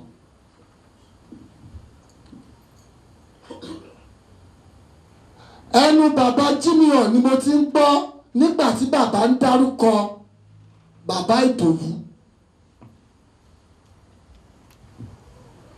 Ohun tí mo sọ ni wípé this man bá ṣe dàgbà bàbá Jimmy ọmọdé ló jẹ́ sí wọn but he still worked under him and the working tí wọ́n níyẹn bàbá yẹn fún ara ẹ̀ tó jẹ́ tó ní ilé iṣẹ́ ó tún fún ní kí ni o regard ọmọ sọlẹ̀ kan pé his dad could be celebrating him today. The man made a legacy. Sẹ́ni ìyá Ìjẹ̀bú tẹ̀ rí is a replica gbogbo wa ní ìyá Ìjẹ̀bú touch life that is his father. The father touched life of everybody. Àǹtí mi ló sọ fún mi nígbà tí àǹtí mi jẹ́ photographer wọ́n ní bó ṣe mú àwọn. Ohun tí mo fẹ́ ká múlò lónìí ni wípé ká gbìyànjú ká fi ohun rere lélẹ̀. Kì í ṣe ohun tí a ṣe ṣùgbọ́n ohun tá a bá fi sílẹ̀ bàbá fi nǹkan sílẹ̀. That's why we don't a máa jó ni because bàbá lè tó bá dásìkò pàtẹ ìgbà eré mi gan mọ̀ jó. Mo gbàdúrà wípé ijó ẹlẹ́yà a ò ní jó. Mo kí ẹ̀yin ọmọ o mọ́mì ẹ kú àdúró tì mà ọjọ́ yẹn á dalẹ̀ ẹ pẹ́ fún wa bẹ́sì ẹ pẹ́ fún wa o ẹ̀gbọ́n lẹ́jẹ́ fún wa o gbogbo wa náà mo ti rí àwọn èèyàn mi àti connect sí mo gbàdúrà pé ohun rere la máa ṣe lẹ́yìn eléyìí ìyẹn mo sọ pé I can see everything turning around ọdún tá a wà yìí gbogbo wa la máa wà celebrated ẹ kú àṣeyẹ ọmọ rere náà agbẹ̀yìn wa a ò ní bòbí jọ́rì gbàre lọ́wọ́ ọmọ ẹ ṣe gan ni thank you very much God bless us.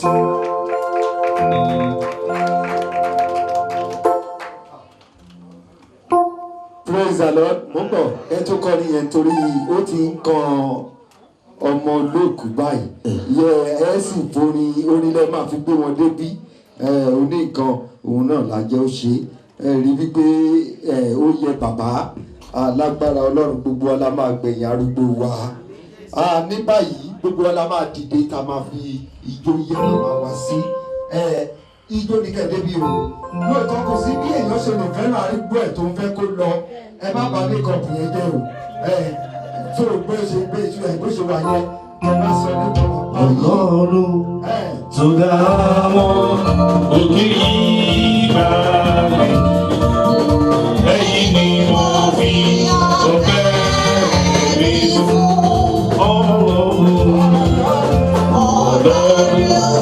tó dá òkè yìí bá ní ẹ̀yìn ni wọ́n fi ọpẹ́ tani ó dúpẹ́ náà ìmọ̀ṣẹ́ bàbá lókè tani ó tún fi gbogbo ọ̀pá mi fún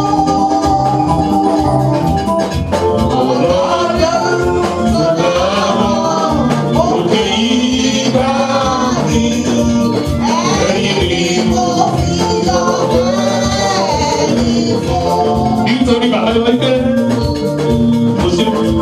ó ti ní ìlànà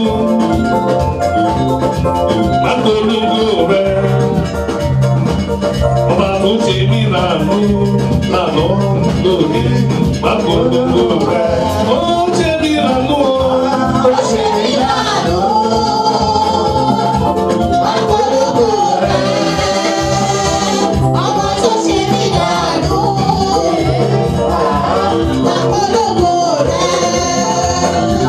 Ọmọ ni ó sì yọ, ó ti sí bàbá rẹ̀ o. Ọmọ ni ó sì yọ, ó ti sí bàbá rẹ̀ o. Lọ́lá Elédùmarè, ọmọ ni ó gbẹ̀yìn rẹ̀. Ọmọ ni ó sì yọ, ó ti sí bàbá rẹ̀ o. Ọmọ ni ó sì yọ, ó ti sí bàbá rẹ̀ o. Bàbá Elédùmarè, ọmọ ni ó gbẹ̀yìn lọ.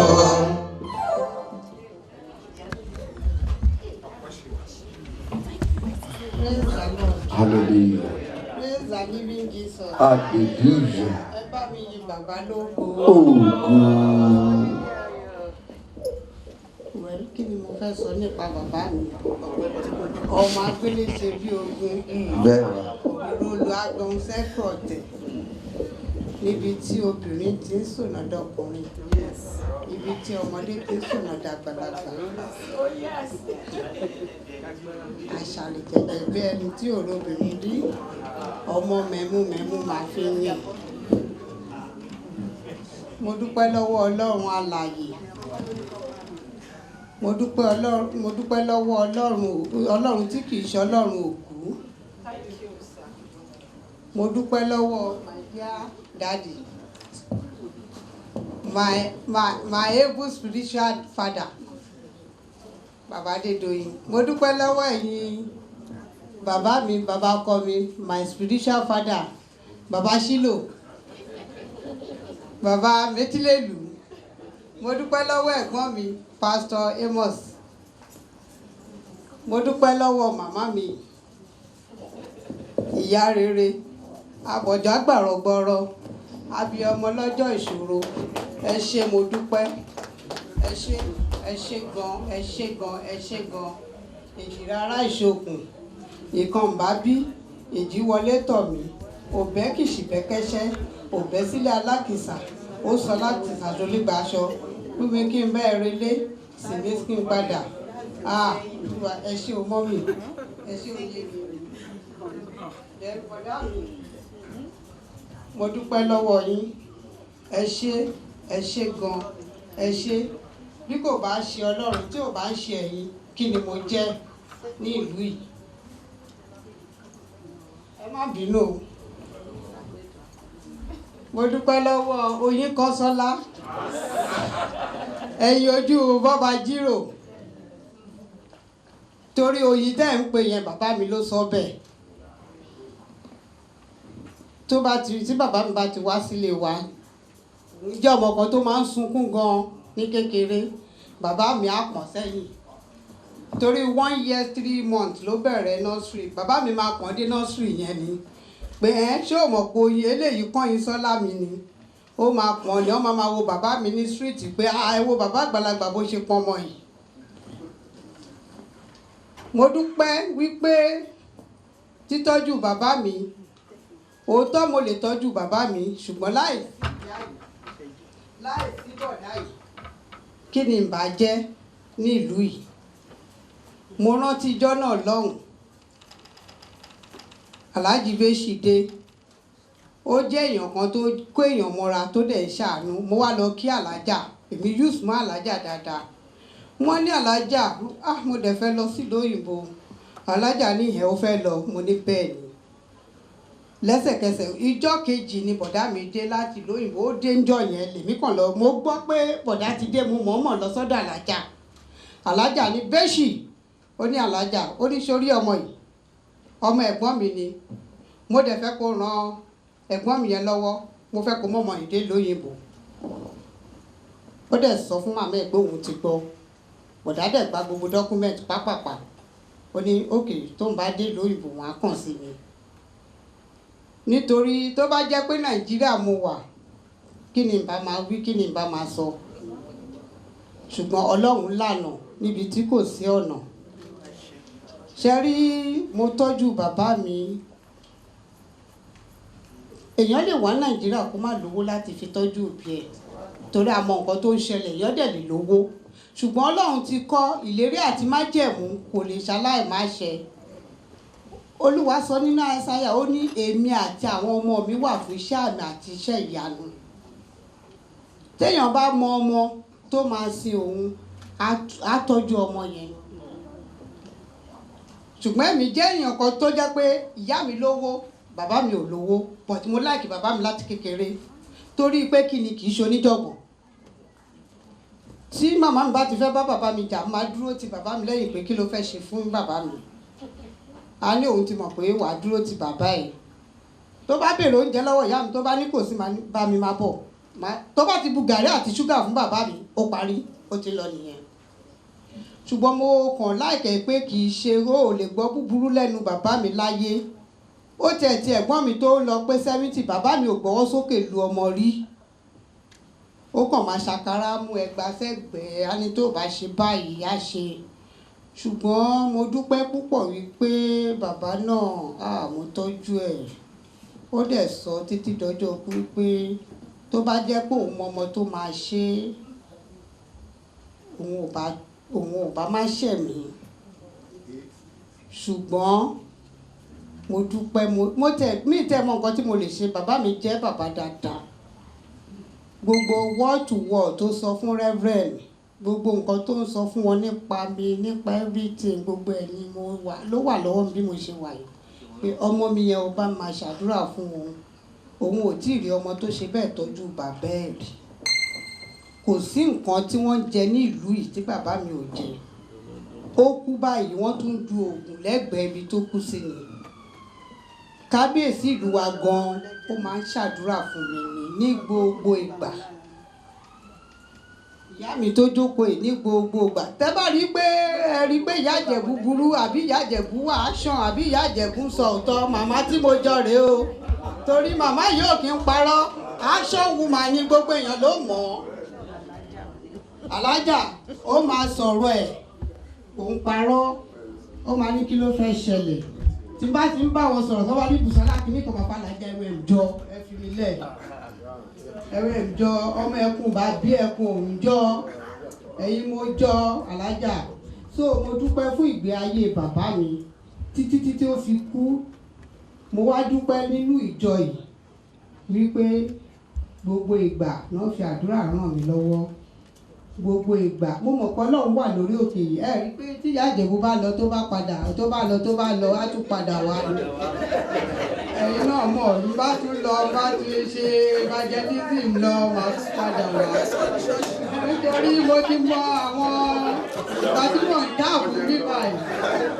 Mo dúpẹ́ pé ẹ̀rí mo kàn fẹ́ gbà wá níyànjú. Ó gbọ́dọ̀ lójú tí èèyàn gbọ́dọ̀ ó lójú ṣọ́ọ̀ṣì tí èèyàn gbọ́dọ̀ máa gbórí ẹ̀ wọ̀. So mo dúpẹ́ lọ́wọ́ Ọlọ́run orí òkè. Ìjọ tí bàbá mi máa kó tó wá jẹ́jọ́ Sunday.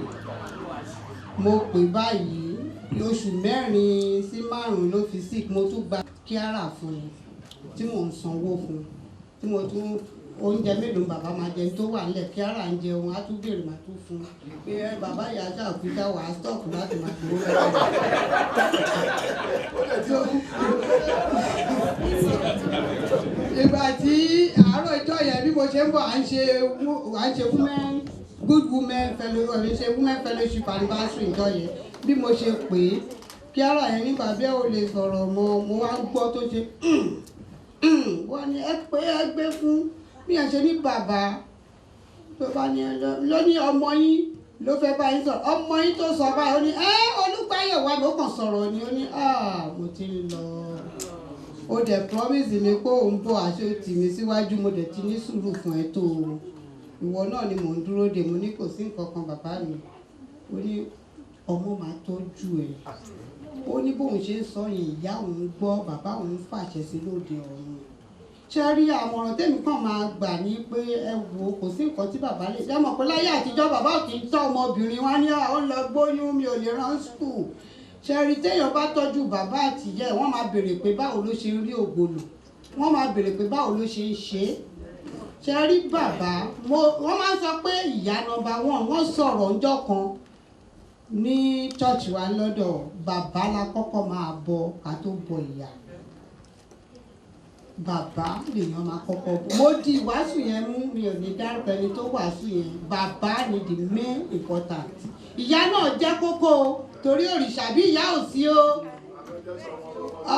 Ìyá jẹ́ kókó bọ̀tí ẹ mọ̀ pé bàbá generally ẹja máa tọ́jú òbí wa. Mo dẹ̀ gbà ládùúrà lágbára lọ́hùn gbogbo wa la máa gbẹ̀yìn arúgbó wa. Bàbá mi jẹ́ ọmọ jẹ́jẹ́ ó jẹ́ ni tó ní. Ọmọ jẹ́jẹ́. Ìgbà tí ìwà tèmi yẹn mo fi jọ bàbá mi nítorí ẹgbẹ́rí bàbá Láyẹmí. Tẹ bá jẹ gbèsè tẹ onígbèsè yẹn ọba san tẹ bá pe bàbá mi pé kó bá yín lọ gbowó agbowó yẹn dé lọ́yìn torí ó jẹ́ alákìkanjú èèyàn torí náà mo dúpẹ́ lọ́wọ́ ará ẹbí ọ̀rẹ́ especially àwọn èrò Roland mo dúpẹ́ lọ́wọ́ my princess and prince then Ajélọ́rẹ̀ àwọn láti Amẹ́ríkà láti Dublin láti Birmingham láti Coventry mo dúpẹ́ lọ́wọ́ yín ẹ ṣé o gbogbo wa la máa gbìyànjú arúgbó wa mo dúpẹ́ o. Thank you. Praise the Lord. Praise the living Jesus. Hallelujah. I will not waste our time again. A lọ sínú ìwàásù báyìí. Then tó bá wá débi Thanksgiving, a wá tú kẹ̀kẹ́ ìjólẹ̀ lágbára Ọlọ́run. Gbogbo wa ta ní àwọn arúgbó lé lágbára Ọlọ́run ọjọ́ wọn á dalẹ̀ o. Mo ní ọjọ́ wọn á dalẹ̀ o. Àwa ta sì ní bàbá ta ní màmá. Ọlọ́run á fún wọn ní ẹ̀mí gígùn ọjọ́ ogbó. Ẹ̀rù tá a dẹ̀ máa fi tọ́jú wọn Ọlọ́run á pèsè fún wa o. Ayọ̀ mi o. Hymn before sermon, CNS 834.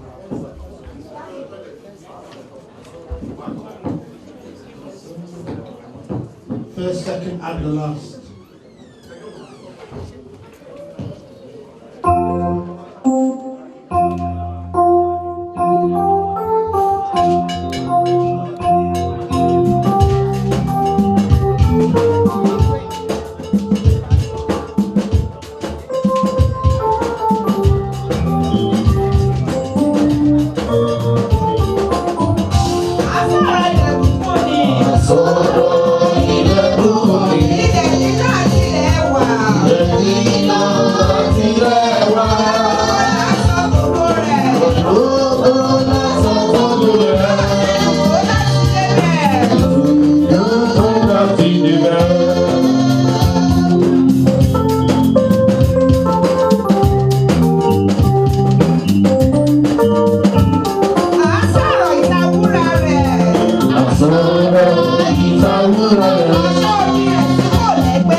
ẹ má kúrò láàrin wa. Àmín. Bàbá ọmọ ẹ̀mí mímọ́ ẹ jọba láàrin wa. Àmín. Ẹ wàásù ọ̀rọ̀ yìí fún wa. Àmín. Ní ìkẹyìn jẹ́ ká lè bá yín jọba. Àmín. Jẹ́ ká gbẹ̀wọ̀n yẹn arúgbó wa. Àmín. Fún alẹ́ mi gígùn. Àmín. Èyí ó tó kù tá ó lò ní ètò ti kọ sílẹ̀ fún wa. Orúkọ Jésù jẹ́ ká lè bá yín jọba o. Àmín. Jésù Kristi Olúwa wa. Àmín. Àmín. Àmín lórúkọ Jésù. Ẹ jẹ́ ká jókòó pẹ̀lú àlàáfíà. Ju wípé èmi náà mo lọ kí wọn láti ìgbà dé ìgbà. Mo wọ̀ sínú ilé wọn, a jọ ń sọ̀rọ̀ ní òru. Mo dẹ̀ ń pè wọ́n lórí aago. Ṣùgbọ́n kankan tí mo fẹ́ fi kún ni wípé òjíṣẹ́ Olúwa kan ló wàásù. Ó ní ìyá kan tó kú, ó lọ ọmọ ẹ̀ tó kú sọ́wọ́ lólóòrùn tọ́jú ìyá ẹ̀. Láì mọ̀ wípé ó ti dájà sílẹ̀ nínú ẹbí. Ọmọ tó lóòrùn ló tọ́jú ìyá ẹ̀ jù yẹn, òun làwọn ẹ̀gbọ́n ẹ̀ ń sanwó ilé tí ó ń fi ìyá ẹ̀ sọ́dọ̀ rẹ̀. Ilé ẹ̀ gangan nìyá ti rébọ́ lórí step. Àwọn ẹ̀gbọ́n tí ó sí aráàndì yẹn gan ni wọ́n ń sanwó hospital. Ọmọ yìí gangan ọjọ́ tó máa gbé ìyàwó sí ṣọ́ọ̀ṣì, ìṣẹ́ ló wá jókòó sí ṣọ́ọ̀ṣì. Àwọn ẹ̀gbọ́n sọ pé màmá dá wọn ló sì wà ní mọ́ṣúárì. Ṣùgbọ́n ohun tí mo fẹ́ sọ lóòótọ́ ni wípé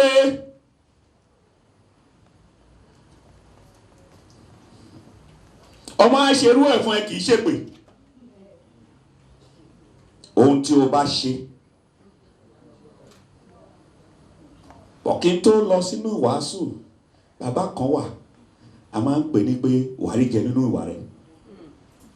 Bó bá kí láàárọ̀ wàrí jẹ nínú ìwà rẹ̀, bó kí lọ́sàn-án wàrí jẹ nínú ìwà rẹ̀, bó kí lálẹ́ wàrí jẹ nínú ìwà rẹ̀. Wọ́n wá sọ di bàbá wàrí jẹ nínú ìwà rẹ̀. Bó bá bu náà wàrí jẹ nínú ìwà rẹ̀. Oyèbùsọ́lá lóòótọ́ ló ṣe ìwọ̀n tó lè ṣe gẹ́gẹ́ bí ọmọ. Ọ̀kì iṣẹ́ òní kan ní bàbá bí. Ṣùgbọ́n ló wọ́n fún un lórí ọ̀fẹ́. Ibẹ̀ la máa lọ lénìí. Orí ọ̀fẹ́ tí Olúwa fún àwọn táwọn dẹ̀ lò. A ní láti máa sọ wípé wọ́n ṣe báyìí, wọ́n ṣe báyìí. Bí wọ́n bá ṣe rárá kí wọ́n àyà òbí. Wọ́n mọ nǹkan táwọn gbà lọ́wọ́ bàbá. Wọ́n ní ẹ kí olóore. Jẹ́ ká lọ sínú ẹ̀kọ́ tí a kà. A ò ní gbà lákòókò rárá torí chairman wà níjókòó, màmá mi wà níjókòó. A gbọ́dọ̀ pẹ́ torí òkú bàbá wa yà á jẹun á jó. Bí a ṣe ń bí báyìí ni wọ́n ṣe Nàìjíríà báyìí. So kí a bá lè mọ̀ wípé 100 méjì kì í ṣe gbogbo ènìyàn lọ́lọ́run fún lórí ọ̀fẹ́ rẹ̀. Tí wọ́n máa gbé wọn lọ́tọ̀ tó di wípé wọ́n de pampers fún wọn. Orí ọ̀fẹ́ ńlá ni. Àwọn tá a máa ń pè ní àkàndá ènìyàn nìyẹn. Kì í ṣe gbogbo ènìyàn ló ní orí ọ̀fẹ́ rẹ̀. Ẹ ká lọ wo, wọ́n ń kàwé nínú ìwé Tẹsalóníà. Wọ́n ń kà á láti ẹsẹ̀ 15. Ó wí pé nítorí èyí yìí làwa ń wí fún yín nípa ọ̀rọ̀ Olúwa pé àwa tí a wà láyé tí a sì kù lẹ́yìn dé àtiwọ́ Olúwa. Mo ti tún kó ń bẹ̀ mo lọ sínú ìwé ìfihàn. Ìpè kíyèsí àgọ́ Olúwa wà pẹ̀lú àwọn ènìyàn rẹ̀. Wọ́n sì máa bá wọn gbé. Wọ́n sì máa jẹ́ ènìyàn rẹ̀. Àti Ọlọ́run tìkára rẹ̀ yóò wà pẹ̀lú wọn. Yóò sì máa jẹ́ Ọlọ́run wọn. Lọ yóò ní gbogbo omijé nù kúrò ní ojú wọn. Kì yóò sí ikú mọ́, tàbí ọ̀fọ̀, tàbí ẹkún. Bẹ́ẹ̀ ni kì yóò sí ìrora mọ́, nítorí pé ohun àtijọ́ ti kọjá lọ. bàbá ti lo ìgbà tiwọn, wọ́n ti kọjá. Iṣẹ́ wọn sì ń fọhùn síbẹ̀. Oníjẹ́ kí n kíkó lódodo kí ìgbẹ̀yìn mi kó lè dàbí rẹ̀. Ń bolùwọ̀ bá dé báyìí torí a sọ nípa bàbá mọ́. Àwa yìí bá ti kọ́ ní àwa tí a kù. Tá ń dúró de ìpadàbọ̀ Jésù Kristi. Àwa la ní dọ̀rọ̀ báyìí. Kí la fẹ́ sọ nípa tirẹ̀? Bóyá o kúrò nínú ilé kan ni, àbò o kúrò nínú àdúgbò kan ni, àbò o kúrò nínú ìjọ. Kí la fẹ́ wí? Àbò o kúrò níbi iṣẹ́ kan. Ó yẹ kí èmi àti ẹ ká máa rò báyìí.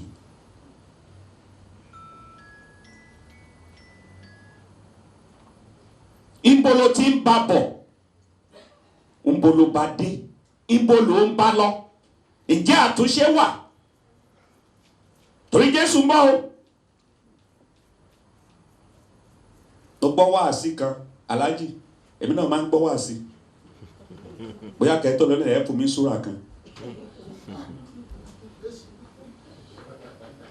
Ṣe hallelujah. Irú bàbá wa kọ̀ tẹ̀ sọ lẹ́nu ọjọ́ mẹ́ta yìí, ó ní ìwà lẹ̀sìn. Ó ní bó o bá níwà o lè má lálùjọ náà. O lè má ní ọ̀run tó o bá níwà.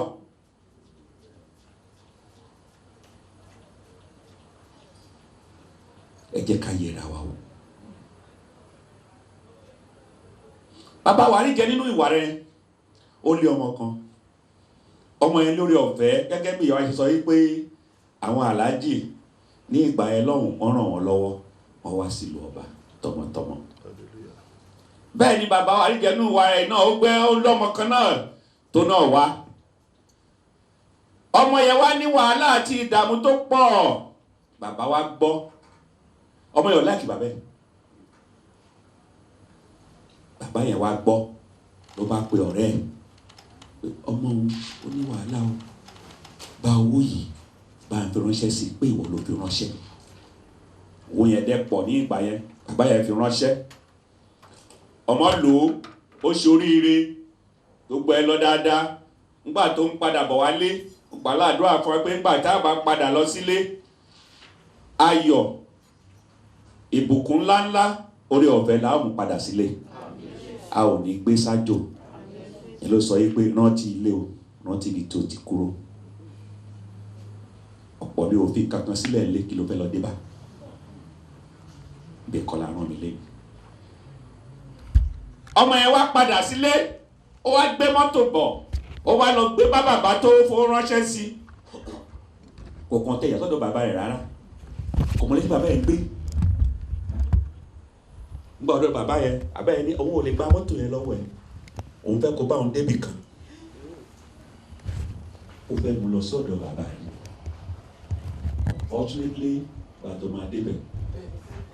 Bàbá tí kọ́kọ́ tẹ̀ pariwo pé bàbá ṣẹ̀ṣẹ̀ kú.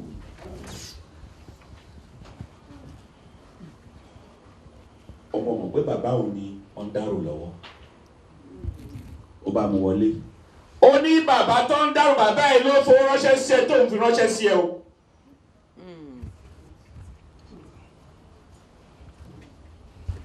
Ó bá bú sẹ́kù, wọ́n bẹ̀ tí o. Ló bá di bàbá olódòkó ṣùgbọ́n ti pẹ́. Mo bẹ̀ ẹ́ bọ̀wọ̀, Bíbélì sọ fún mi, ó ní bọ̀wọ̀ fún ewu orí. Kì í ṣe tó bí ẹnìkan ṣó ló máa rántí láti ṣàánú fún. Tó ọ̀pọ̀lọpọ̀ ló wò nínú wa ń sìn, mo ti dolówó, mo ti lọ́rọ̀, mo ti débi ibi ìsinmi, kò sẹ́ni tó jọ mí lójúmọ́. Wẹ̀yìn wo?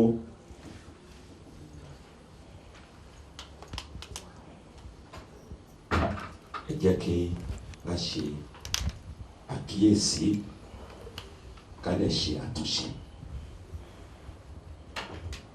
Yẹn ló lọ sínú ọ̀rọ̀ kan, bàbá yẹn, ìyá yìí náà.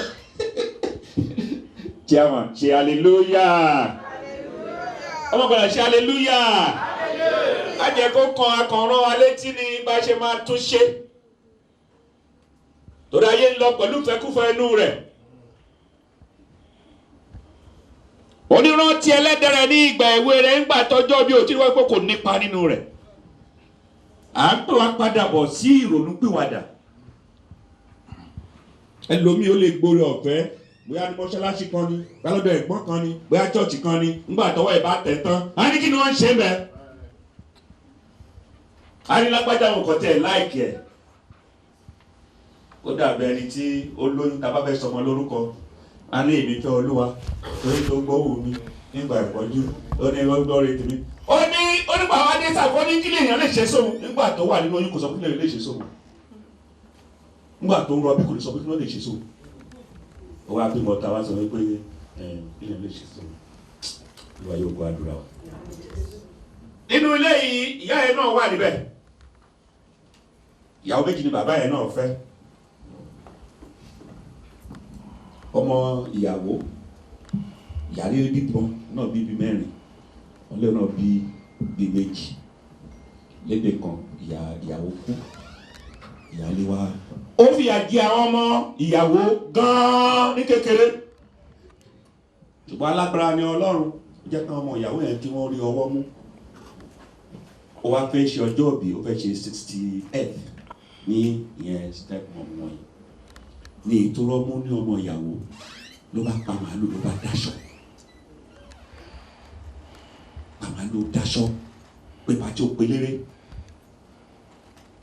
Ẹnìkan wá bí wípé kí ló ṣe ń ṣe léyìí ibo fi àwa mọ̀ ìtàn tí wọ́n bá mọ̀ ìtàn ó fi àjẹ́ kékeré.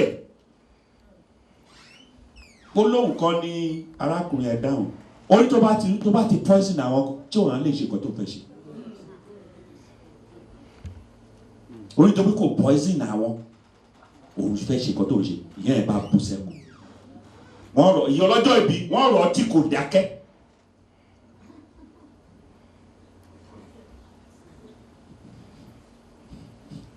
Ẹ jẹ́ ká lọ. Káráyé má fi dán mi wò. Káráyé má fi dán mi wò, Jésù. Káráyé má fi dán mi wò. Ohun tí mo kọ̀. Káráyé má fi dán mi wò. Ẹ jẹ́ ká rántí àwọn arúgbó tó wà ní àyíká wa káwa náà ká bá lè dàgbà. Ohun tí o bá ní fi tọ́jú wọn fi ra ìgbà rẹ padà gbogbo ọjọ́. À ń celebrate bàbá wa Chief Oyètáyọ̀ Samson Ìdòwú fún ìpè tí wọ́n lò lé ayé wọn ló ṣe sí ìwàásù mọ́ ìgbé ayé wọn ìwàásù ni kò sóò tá a fẹ́ bá wa sọ ju wípé káwa náà rora wa. Ọ̀la lè pẹ́jú o yípadà sẹ́lẹ̀dá rẹ̀ Genesis fọlọ́run bàbá ọmọ àti ọmọ káfí ọpẹ́ àti ìfún Jésù Kristi Olúwa wa. Hallelujah.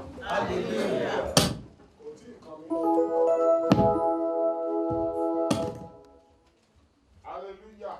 Hallelujah.